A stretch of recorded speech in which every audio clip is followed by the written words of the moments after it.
আপনি নিজে নিজের বোনকে নিয়ে একা পালিয়ে গেলেন, যুবলীগ ছাত্রলীগকে ফেলে দিয়ে, শ্রমিক লীগকে ফেলে দিয়ে। তা আপনি এরপরে যে দেশে আশ্রয় নিয়েছেন সেই দেশ থেকে মাঝে মাঝে আওয়াজ তোলেন আমি কাছাকাছি আছি, সেই ঢেকি স্বর্গে গেলেও নাকি ভাগ ভাবে। আর এখন দেখি ঢেকি নরকে গেলেও ধান ভাগে। শেখ হাসিনা তাদের যে জীবন কেড়ে নিয়েছেন, লাভ ফেলেছেন, এটা পরবর্তীতে জানতে পারলাম। জীবন কেড়ে নিলেন গণতান্ত্রিক কর্মীদের, সেই সমস্ত পুলিশ কর্মকর্তা দুই-একজন পালিয়েছে। নির্বাচিত রাষ্ট্রপতি ডোনাল্ড ট্রাম্প নাকি বলেছে শেখ হাসিনা এখনো প্রধানমন্ত্রী পাবে। এ আর কত বলব? আমি এবং আমরা যারা কারাগারে ছিলাম, আমি সুমন বিশ্বাস আরো যেসব নেতৃবৃন্দ, 6 তারিখে আমরা মুক্ত হয়েছি, 5 তারিখে শেখ হাসিনার পতন, তারপরে মুক্ত হয়েছে।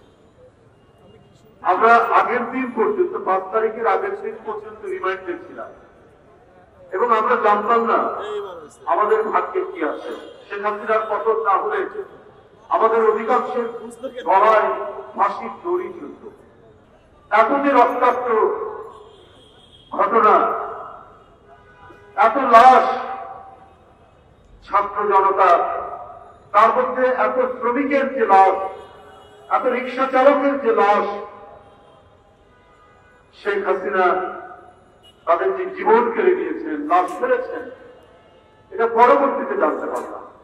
সেই বাসায় বাসায় একদিকে দেখেছি কান্নার রং, আরেকদিকে দেখেছি ওই পরিবারের কি অদম্য সাহস, কি আত্মপ্রত্যয়, যে তার স্বামী মারা গেছে, তার সন্তান মারা গেছে, কিন্তু তারপরেও তারা যে সত্যের জন্য, তার যে ন্যায়ের জন্য লড়াই করেছে, সেইটা আমরা দেখেছি প্রস্ফুটিত হতে। তার মায়ের চেহারা দিয়ে ওই মৃত, ওই সাদা বরণকারী রিক্সা চালকের স্ত্রীর চেহারায়, তার সন্তানের চেহারায় আমরা সেইটা ফুটে উঠতে দেখেছি। বন্ধুরা আমার, একটি কথা আছে আমাদের দেশে প্রবাদ, যে ঢেকি ছিলেন তো, যেখানে ধান থাকে সেই ঢেকি স্বর্গে গেলেও নাকি ধান ভাবে। আর এখন দেখি ঢেকি নরকে গেলেও ধান ভাগে।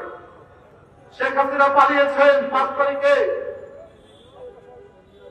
যে শেখ হাসিনা তার যুবলীগ ছাত্রলীগকে নানা প্রলোভন দিয়েছেন, আশ্বাস দিয়েছে তোমরা নামো, তোমরা প্রতিহত করো, প্রতিহত করে তোমরা গুলি করো, তোমরা হত্যা করো, এর ফ্রি লাইসেন্স দিয়েছে শেখ হাসিনা। কিন্তু তারপরে আপনি নিজে নিজের বোনকে নিয়ে একা পালিয়ে গেলেন, যুবলীগ ছাত্রলীগকে ফেলে দিয়ে, শ্রমিক লীগকে ফেলে দিয়ে, মৎস্যজীবী লীগকে ফেলে দিয়ে।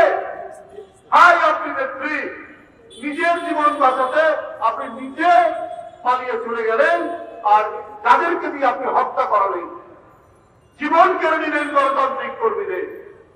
সেই সমস্ত পুলিশ কর্মকর্তা দুই-একজন পালিয়েছে, সবগুলোকে রেখে দিয়ে আপনি পালিয়েছেন। তা আপনি এরপরে যে দেশে আশ্রয় নিয়েছেন সেই দেশ থেকে মাঝে মাঝে আওয়াজ তোলেন আমি কাছাকাছি আছি, ভিডিও ভাইরাল হয়, সেই ভাইরালে শোনা যায় তিনি বলেন আমি কাছাকাছি আছি, দূরে নয়, নেতা কর্মীদের উজ্জীবিত করার জন্য। কিন্তু আর আগের মতো তিনি আর সাড়া পান না। দুই একটা দুর্বৃত্ত তো আছে, এই দুর্বৃত্তদেরকে তিনি আশ্বাস দেন তুমি মারো, প্রতিহত করো, হত্যা করো। ইতিমধ্যে 2-3 জনকে হত্যাও করিয়েছেন এই দুষ্কৃতিকারীদের দ্বারা। আবার মাঝে মাঝে উনি গুজব ছড়ান, মিথ্যা কথা বলার তো অভ্যেস। ওই যে বললাম দেখি স্বর্গে গেলেও ধান ভাগে, ওই নরকে যাওয়ার পরেও ধান ভাঙছে, মিথ্যার ধান ভাঙছে।